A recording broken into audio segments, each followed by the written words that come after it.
இந்த உலகத்துல எல்லாருக்கும் மகிழ்ச்சி தரக்கூடிய ஒரு பொருள் எது? இது ஒரு முக்கியமான கேள்வி. இந்த கேள்விக்கு பொருத்தமான ஒரு பதிலை உங்களால சொல்ல முடியுமா? அதாவது கொஞ்சம் யோசிச்சு பார்த்தா பணம்னு சொல்லலாமா? இப்போ கையில காசு இல்லாதவங்ககிட்ட ஒரு 10 ரூபாய் கொடுத்தா அது அவனுக்கு சந்தோஷத்தை கொடுக்கும். ஏற்கனவே வருமான வரி பிரச்சனையில சிக்கி இருக்கிறவர்கிட்ட இன்னும் கொஞ்சம் பணம் இந்தாங்கன்னு சொல்லி கொடுத்தோம்னா அது அவருக்கு சங்கடத்தை தான் கொடுக்கும். அதனால அந்த கேள்விக்கு பணம்ங்கிறது பொருத்தமான பதிலா இருக்க முடியாது.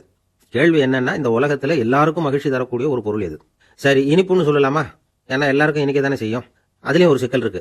சக்கரை வியாதிக்காரங்களுக்கு அது என்ன சந்தோஷத்தையா கொடுக்கும்? ஆக எல்லாருக்கும் வேறுபாடு எதுவும் இல்லாம மகிழ்ச்சியை கொடுக்கக்கூடியது வேற ஏதோ ஒன்று இருக்கு. அது என்னன்னு கண்டுபிடிக்கணும். அதுதான் இன்னைக்கு தகவல். அதை கண்டுபிடிக்கணும்னா இந்த கதையை கேட்கணும். அது என்ன கதைன்னா, ஒரு ஊர்ல ஒரு ராஜா இருந்தார். அவருக்கும் இதே சந்தேகம் வந்துட்டுது. அதாவது எல்லாருக்கும் இன்பம் தரக்கூடிய பொருள் எது அப்படின்னு.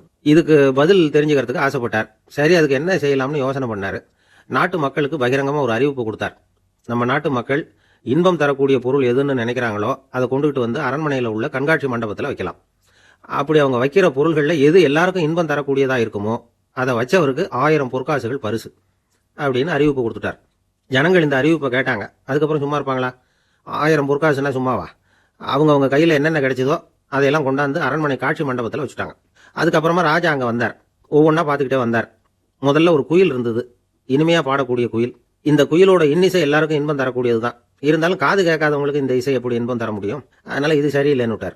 அடுத்தபடியா போனாரு. அங்க என்ன வச்சிருக்காங்கன்னு பார்த்தா ஒரு அழகான மயில் அங்க தோகை விரிச்சு ஆடிட்டு இருக்குது. இந்த மயிலோட ஆட்டம் மனசுக்கு இன்பம் தரக்கூடியது தான். இருந்தாலும் பார்வை இல்லாதவங்க இந்த ஆட்டத்தை பார்த்து ரசிக்க முடியுமா? முடியாது. அதனால இதுவும் சரியில்லை அப்படின்னு சொல்லிவிட்டார். அதுக்கு அடுத்தபடியா போனார். பல வகையான இனிப்பு பண்டங்களை வச்சிருந்தாங்க. பார்த்தார், வயசானவங்களுக்கும் நோயாளிகளுக்கும் இது இன்பம் தராது, துன்பம் தான் கொடுக்கும் அப்படின்னார். இப்படி ஒவ்வொன்றா பார்த்துக்கிட்டே போறார். அழகான மலர்கள், கனிகள், ஓவியங்கள் எதுவுமே பொருத்தமா தெரியல. சகல பேருக்கும் இன்பம் தரக்கூடிய வகையில எதுவும் இல்லை. கடைசியா வந்தாரு. அங்க ஒரு களிமண் பொம்மை இருந்தது. அது என்ன பொம்மை தெரியுமா? பசியால வாடி இருக்கிற ஒருத்தருக்கு ஒரு அம்மா இனிமையா பேசிக்கிட்டு சோறு போடுறது மாதிரி அந்த பொம்மையை செஞ்சிருந்தாங்க. அதுக்கு கீழே அன்பு அப்படின்னு எழுதியிருந்ததுதான். ராஜா பளிச்சுன்னு ஒரு முடிவுக்கு வந்தார். அந்த பொம்மையை செஞ்ச சிற்பியை வரவழைச்சார். பரிசு கொடுத்தார். அன்பு ஒண்ணுதான் எல்லாருக்கும் இன்பம் அளிக்கக்கூடிய பொருள். காது கேட்காதவங்களும் அதை கேட்க முடியும், பார்வை இல்லாதவங்களும் அதை பார்க்க முடியும், குழந்தைகளும் அதை உணர முடியும் அப்படின்னு அதுக்கு விளக்கம் கொடுத்தார் அந்த மன்னர்.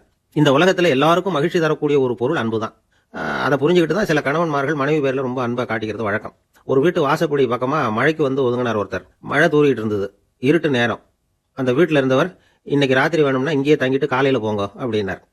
உடனே இவர் சொன்னார், ரொம்ப நன்றிங்க, ஒரு 10 நிமிஷத்துல இதை வந்துடுறேன் அப்படின்னு சொல்லிவிட்டு எங்கேயோ ஓடினார். 10 நிமிஷம் கழிச்சு திரும்பி வந்தார். ஆமா, எங்க போயிட்டு வந்தீங்கன்னு கேட்டார் வீட்டுல இருந்தவர். நேரா எங்க வீட்டுக்கு போய் மனைவி கிட்ட இன்னைக்கு ராத்திரி இங்கேயே தங்கிக்கிறேன்னு சொல்லிவிட்டு வந்துட்டேன் அப்படின்னார் அவர். அன்புல இது ஒரு ரகம்.